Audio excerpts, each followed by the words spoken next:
Adoptée en août 2005, la charte des partis politiques nécessite un toilettage pour en corriger les insuffisances.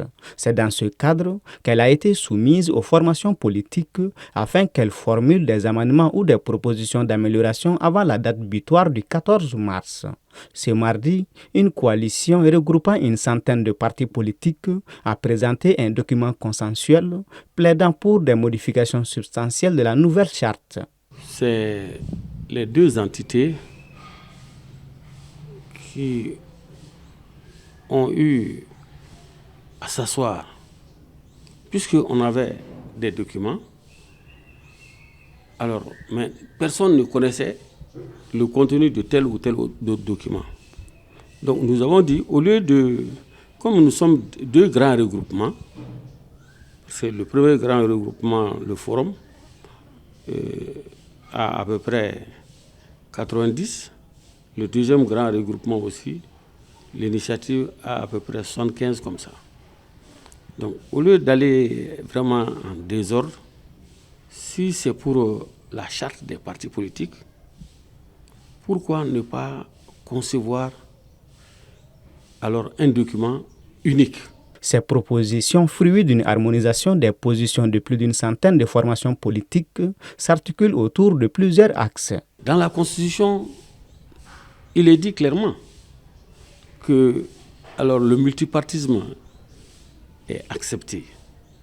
C'est vrai, il y a les ANR qui ont dit de réduire le nombre de partis politiques. Nous avons dit, nous ne sommes pas contre. Mais nous disons seulement à l'État de faire beaucoup attention. Parce qu'il ne faut pas que nous soyons en porte-à-faux avec la Constitution de juillet 2023. Et nous avons dit que l'État ne finance pas les partis politiques. L'État apporte une subvention aux partis politiques. C'est bien nuancé. Et comme tel, l'État qu'il avait donné en son temps et qu'il avait mis à 0,25%, nous maintenons cela. L'une des principales propositions concerne le renforcement du statut de l'opposition. On a dit que ce statut-là doit être bien clarifié.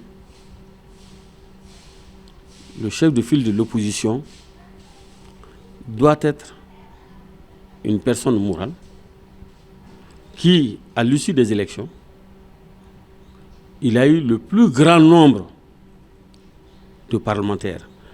De facto, il devient chef de file de l'opposition. Et alors, il est dans le même rang que les chefs d'institution de la République.